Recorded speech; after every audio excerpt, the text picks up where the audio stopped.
Izinga lamandla emali eNingizimu Afrika lehle ngo-4.8% ngoNcwaba lisuka ku-4.7% ngoNtulikazi. Lokhu-ke kuza emva kwezinyanga ezine lilokhu lehlile izinga lamandla emali.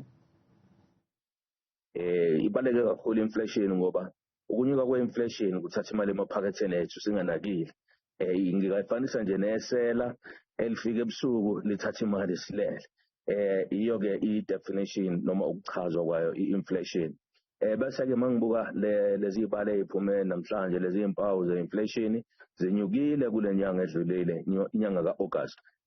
Zinyuswa yini? Zinyuswa intengo kagesi, kanti-ke nentengo ye-fuel ema-garage, idizili esiyisebenzisayo kuma-factories nasey'ndaweni zokupheka, nama-backup generators la asafika ngenxa ye-load shedding.